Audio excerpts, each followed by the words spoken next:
Oh yeah, coming to you live from Durban, South Africa. Some shit like that. Okay, yeah. So second half of the video, I had the curtains closed.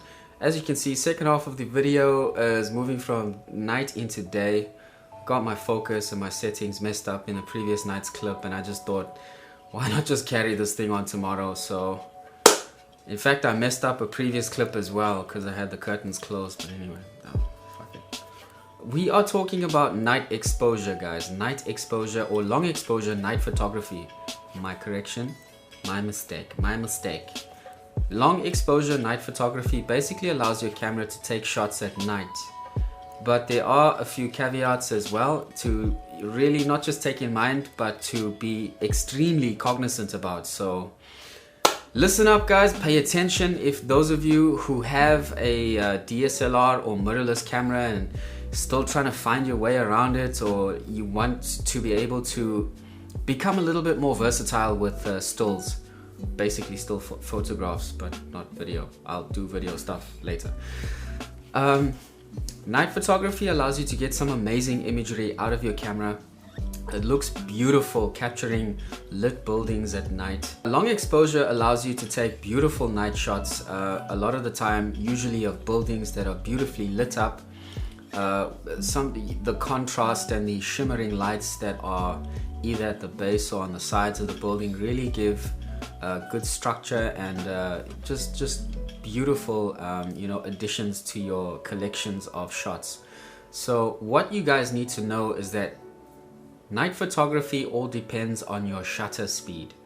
Usually for stills, shutter speed is something that you can play around with a lot more with a lot more versatility as compared to video, where if you are shooting at a particular frame rate, you have to keep it in a particular shutter speed setting. But for stills photography, you can go as high as you want, especially for daytime photography, 500th, 800th or 1000th of a second, and you can play with your aperture and stuff like that.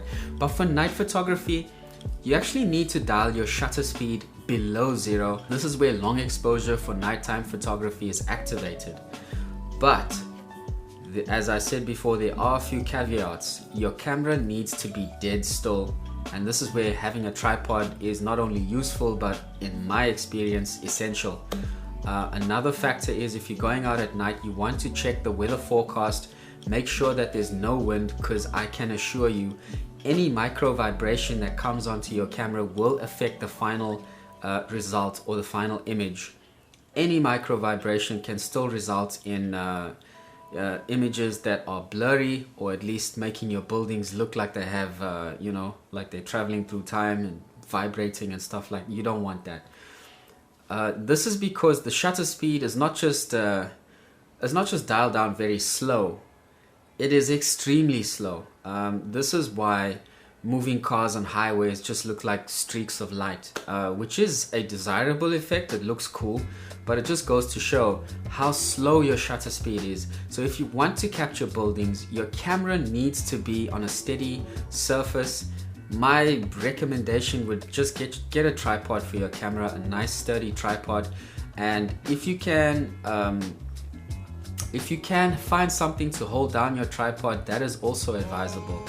So I would definitely recommend getting a tripod and checking your weather forecast. Now, there is also a setting in your camera, because if you do dial your shutter speed below 0, you'll start to see a lot of grain and noise in your screen, and that can throw a lot of people off. What most of you don't realize is that your camera has the ability to process the noise and the grain away from the final image, which gives you a beautiful result. Most cameras, including my Canon M50, do this pretty well.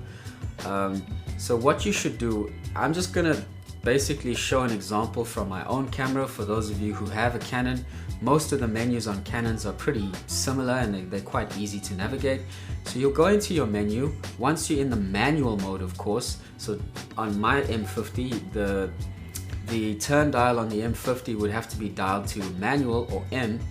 And once that's the case, you go into your menu and you go into the long exposure noise reduction feature.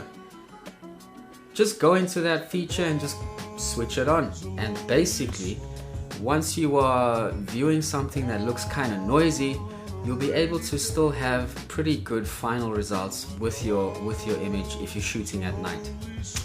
That is about it, guys. For this video, I was just going to keep it sweet and short. Some of my examples are easily attainable for if you just follow the steps and the advice that I've given you.